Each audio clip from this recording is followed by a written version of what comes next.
Hello, my name is Kevin from the Bike Mechanics School Techno Cycle. I'm here to show you how to change a flat. I'll be showing you the procedure for a back wheel, because when you're dealing with a front flat, it's much easier than when it happens at the back. So the first step that you want to do is go on your small cock at the back and your small chainring at the front.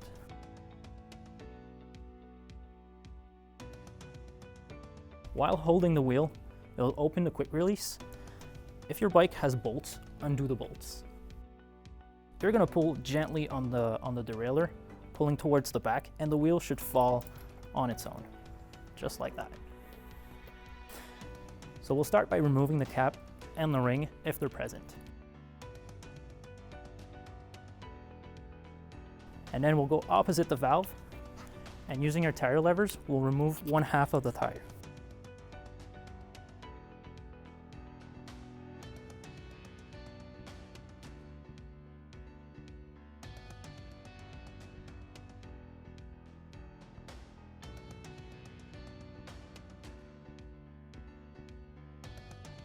Go back to your valve, remove it from the tire,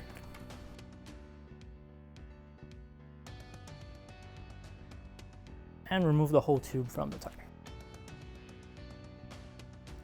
Once the tube is out, you'll want to pass your fingers inside the tire to check for any sharp objects. Be careful not to hurt yourself. Once you've found the object, remove it, and then check the tire for any wear. If the tire is too worn down, you'll want to propose a new one to your customer. The next thing you want to look for is the new tube that you'll be putting in the wheel. Here, you'll want to check for the same type of valve that was already on the bike. Here we have the Schrader valve and the Presta valve. The next thing you want to look for is the diameter of the wheel. Here we have two examples, a 700C wheel and a 27.5 inch wheel. Note that there are also other diameters such as 26 inch and 29 inch. You'll find this information on the sidewall of the tire.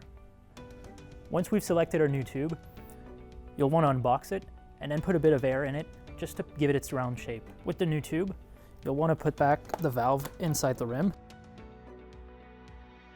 and then you'll want to put back the tube inside the tire.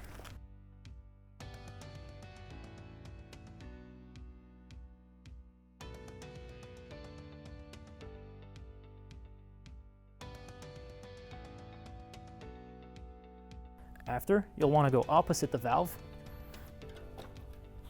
and start putting the tire back on the rim. You always want to work with both hands so as to get the tire installed evenly.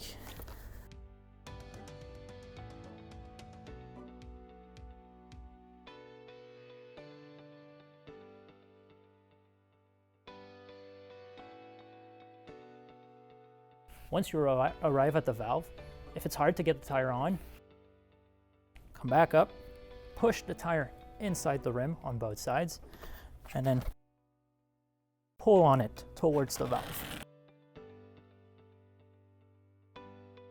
This should give you some slack in order to get the tire back on. Once that's done, you'll want to push and pull back on the valve just to get the tube right inside the tire. The last step is to check on both sides of the tire by pulling slightly on it to check if the tube is not protruding out of the tire.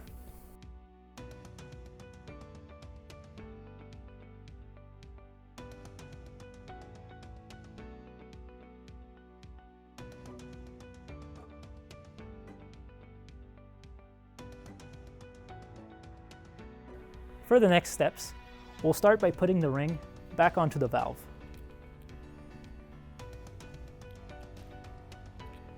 You don't need to screw it too tight, you just want it to be sitting onto the rim.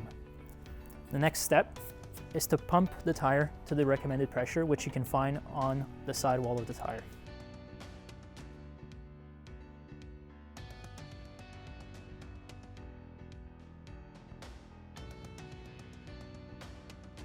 For a Presta valve, you'll want to tighten the cap that's directly onto the valve. Finally, you'll want to put back the plastic cap just like so. Our next step is to put the wheel back onto the bike. To do so, we'll align the chain onto the small cog, and then while pulling up with my left hand, I'll pull back on the derailleur so as to get the cage to go around the cassette. just like that. If you have a disc brake bike, you'll want to make sure the disc is aligned into the caliper when doing this maneuver. Finally, you'll just close the quick release or do back the bolts if your bike has bolts. Our final step is to reopen the quick release or the bolts, depending on your bike. Put a bit of weight onto the bike just to make sure the wheel gets seated properly into the frame. Close back the quick release or the bolts and you're done.